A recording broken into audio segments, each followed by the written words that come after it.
BBC বাংলার অধিবেশন প্রবাহতে আপনাদের স্বাগত। আজ আপনাদের সাথে লন্ডন স্টুডিও থেকে আছি মানসী বড়ুয়া। ইন্না লিল্লাহ।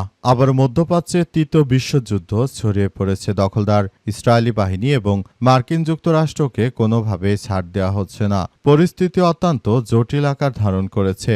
সবকিছু তছনছ করে দেওয়া হয়েছে। পুরো মধ্যপ্রাচ্য জুড়ে দখলদার ইসরায়েলি বাহিনী এবং মার্কিন যুক্তরাষ্ট্র তারা শুরু থেকে যে ধরনের অন্যায় করেছে, সেই অন্যায় আসলে মেনে নেয়নি ইরানের ইসলামী বিপ্লবী গার্ড বাহিনীর সদস্যরা। তাই দখলদারদের চরমভাবে শিক্ষা দিচ্ছে ইরানের ইসলামী বিপ্লবী গার্ড বাহিনীর সদস্যরা। আর এরই মাঝে আমাদের হাতে এসে পৌঁছেছে যুদ্ধের সর্বশেষ গুরুত্বপূর্ণ সবথেকে তাজা আপডেট সংবাদ আপনাদের জানিয়ে দিব।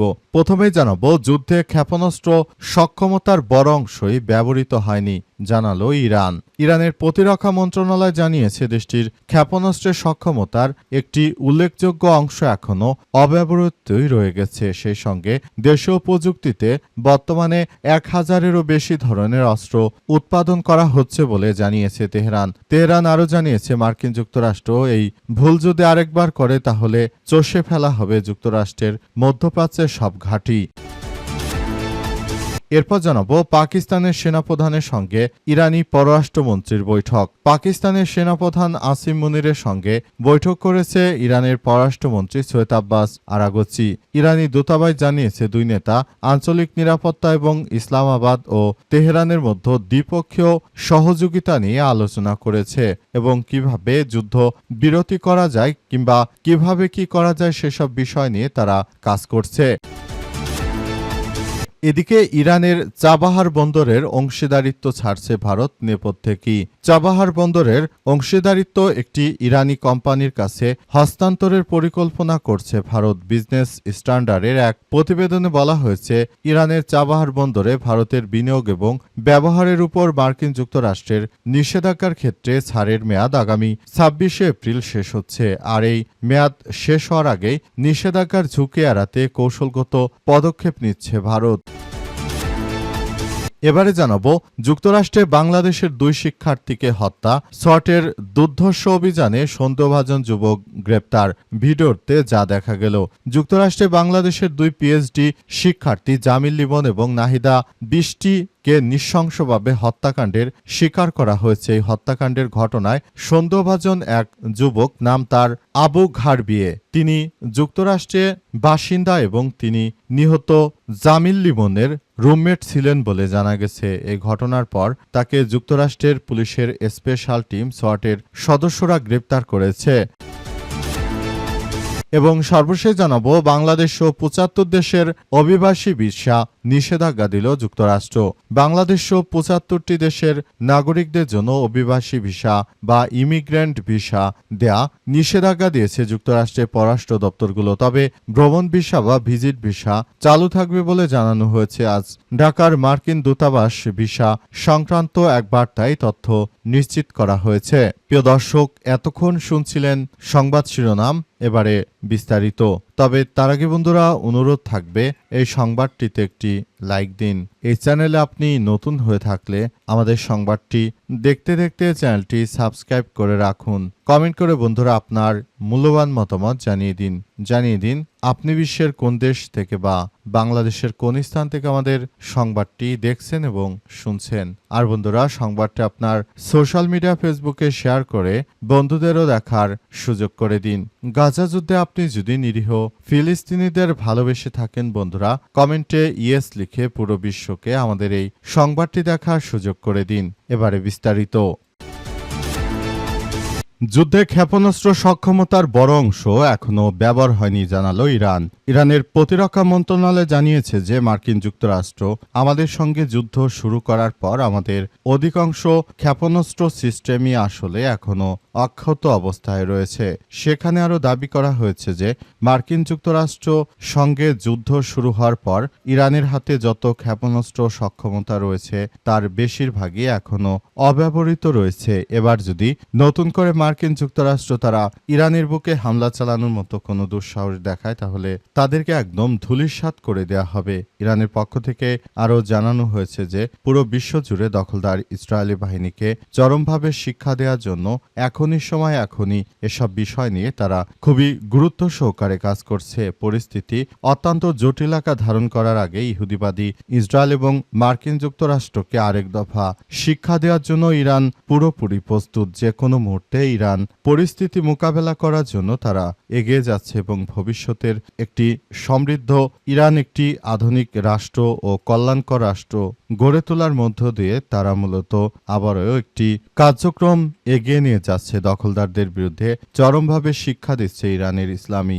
বিপ্লবী গার্ড বাহিনীর সদস্যরা। পুরো মধ্যপ্রাচ্য জুড়ে ইহুদিবাদী ইসরায়েল ও মার্কিন যুক্তরাষ্ট্রকে চরমভাবে শিক্ষা দিচ্ছে ইরানের ইসলামী বিপ্লবী গার্ড বাহিনীর সদস্যরা। পরিস্থিতি অত্যন্ত জটিল আকার ধারণ করেছে। দখলদারদের যে কোনো মূল্যে মাটির সঙ্গে মিশে দিবে ইরানের ইসলামী বিপ্লবী গার্ড বাহিনীর সদস্যরা। দখলদারদের কোনোভাবে আসলে ছাড় দেওয়া হচ্ছে না। পরিস্থিতি খুবই জটিল আকার ধারণ করেছে এবং সবকিছু নস্যাৎ করে দেওয়া হচ্ছে। দখলদার ইসরায়েলি বাহিনী তারা শুরু থেকে ইরানের বিরুদ্ধে যে কার্যক্রম শুরু করেছিল সেই কার্যক্রম চালিয়ে যেতে তারা পুরোপুরি ব্যর্থ হয়েছে। ইরানের হাতে এখনো শক্তিশালী আরও অনেক অস্ত্রশস্ত্র রয়েছে। সেসব অস্ত্রশস্ত্র দিয়েই তারা জায়নবাদী ইহুদিবাদী ইসরায়েলকে চরমভাবে শিক্ষা দিতে শুরু করবে।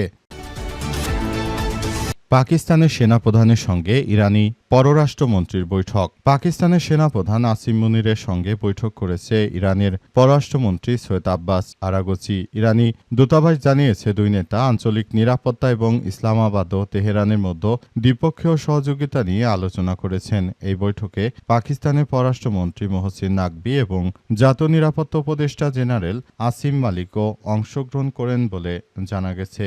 ইরানি প্রতিনিধি দলে আরও ছিলেন পররাষ্ট্র মন্ত্রণালয়ের মুখপাত্র ইসমাইল বাঘাই, পাকিস্তানে নিযুক্ত ইরানের রাষ্ট্রদূত রেজা আমির মোকাদ্দম।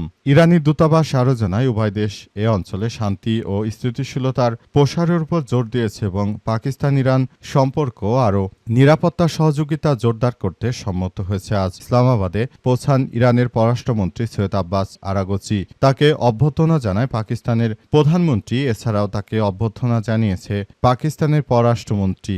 এছাড়াও পাকিস্তানের সেনাবাহিনী প্রধানও তাকে অভ্যর্থনা জানিয়েছে এবং বর্তমানে আসিম মুনিরের সঙ্গে বৈঠক করছেন ইরানের বর্তমান যিনি নেতৃত্বে রয়েছেন সৈয়দ আব্বাস আরাগচি। তিনি পুরোপুরি পরিস্থিতি নিয়ন্ত্রণ করছেন এবং সবকিছুর ক্ষেত্রেই তিনি আসলে পুরোপুরি কার্যক্রম চালিয়ে যাওয়ার সিদ্ধান্ত গ্রহণ করেছেন। পরিস্থিতি অত্যন্ত জটিল আকার ধারণ করেছে। দখলদার ইসরায়েলি বাহিনী শুরু থেকেই তারা যে ধরনের কার্যক্রম চালিয়ে গেছিল ইরান সবকিছু ধূলিসাৎ করে দিয়েছে। মার্কিন যুক্তরাষ্ট্র দখলদার ইসরায়েলি বাহিনী আসলে কোনোভাবেই কোনো কিছু করতে পারছে না। পরিস্থিতি অত্যন্ত জটিলতার মধ্য দিয়ে চলে যাচ্ছে এবং সবকিছু ধ্বংসস্তূপে পরিণত হচ্ছে।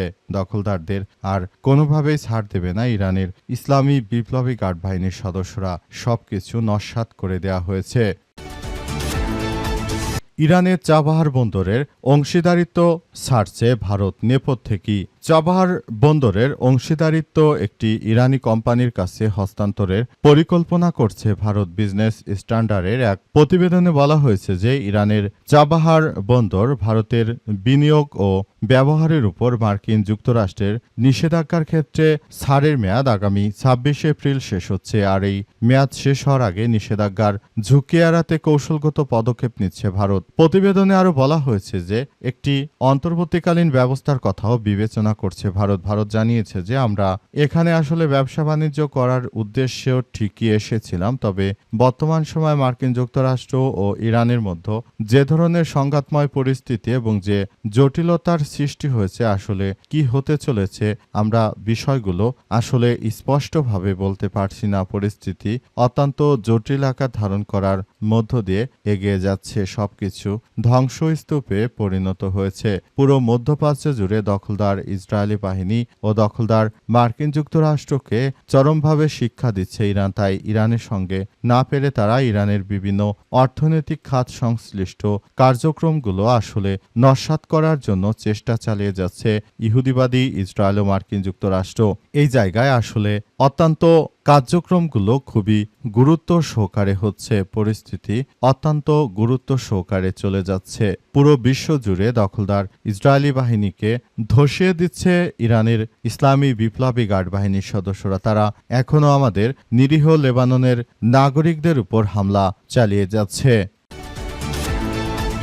সোয়াটের দুর্ধর্ষ অভিযানে সন্দেহভাজন যুবক গ্রেপ্তার। ভিডিওতে যা দেখা গেল, বাংলাদেশি 2 শিক্ষার্থীকে হত্যা যুক্তরাষ্ট্রে বাংলাদেশি 2 পিএইচডিধারী শিক্ষার্থী জামিল লিমন এবং নাহিদা বৃষ্টিকে হত্যা করেছে এই কুখ্যাত সন্ত্রাসী। এজন্য তাকে মার্কিন যুক্তরাষ্ট্রের স্পেশাল ফোর্স বা সোয়াটের হাতে আটক হয়েছে সন্দেহভাজন যুবক আবু ঘারবিয়ে। পুলিশ তাকে ড্রোন ফুটেজ দিয়ে তারপর তার অবস্থান শনাক্ত করে আটক করেছে। ভিডিওতে দেখা যায় 24 এপ্রিল ফ্লোরিডার ট্যাম্পায় সোয়াট বাহিনী অভিযানে নিজের বাড়ি থেকে হাত উঁচু করে বেরিয়ে আসেন 26 বছর বয়সী হিশাম আবু ঘারবিয়ে। এ সময় তিনি প্রায় অর্ধদগ্ধ অবস্থায় শুধু তোয়ালে পরিহিত ছিলেন। পরে জামিল লিমন এবং নাহিদা বৃষ্টি নিখোঁজ হওয়ার ঘটনায় তাকে আটক করা হয়। হিলসব্রো কাউন্টি শেরিফের দপ্তর জানিয়েছে সকাল 9টার দিকে পারিবারিক সহিংসতার এই ঘটনার খবর পেয়ে তারা লেক ফরেস্ট এলাকায় আবু ঘারবিয়ের বাড়িতে যায়। শেরিফ দপ্তরের চিফ ডেপুটি জোসেফ মাওবার বলেছেন, সে সময় সন্দেহভাজন বেরিয়ে আসে আত্মসমর্পণের নির্দেশ দেয়। তিনি তা মানতে অস্বীকৃতি জানান। প্রায় 20 মিনিট পর সোয়াট দলকে ডাকা হয়। তারা ঘটনাস্থলে পৌঁছলে আবু ঘারবিয়ে শান্তিপূর্ণভাবে হাত উঁচু করে বাইরে বেরিয়ে আসেন। তার বিরুদ্ধে পারিবারিক সহিংসতাজনিত হামলা ও প্রমাণ নষ্ট করা, মৃত্যুর ঘটনা গোপন রাখা, অনুমোদনহীন অবস্থায় মৃতদেহ সরিয়ে রাখা বা সংরক্ষণের অভিযোগ আনা হয়েছে। মাওরার বলেছেন, যুক্তরাষ্ট্রের নাগরিক আবু ঘারবিয়ে ছিলেন লিমনের রুমমেট। তবে ঘটনার পেছনের উদ্দেশ্য এখনো নির্ধারণ করা যায়নি। হিলসবোরো কাউন্টির শেরিফ চ্যাট কনিস্টার বলেছেন, একটি অত্যন্ত উদ্বেগজনক একটি ঘটনা যা আমাদের পুরো কমিউনিটিকে নাড়িয়ে দিয়েছে। জামিল লিমনের মরদেহ উদ্ধারের ঘটনা হৃদয় বিদারক হলেও আমি জনগণকে জানাতে চাই, সত্য উদ্ঘাটনে আমাদের গোয়েন্দারা নিরলসভাবে কাজ করে যাচ্ছে। যুক্তরাষ্ট্রে অপরপক্ষে নিখোঁজ হয়েছে বাংলাদেশি শিক্ষার্থী নাহিদা বৃষ্টি। তিনিও মারা গেছেন বলে জানা গেছে।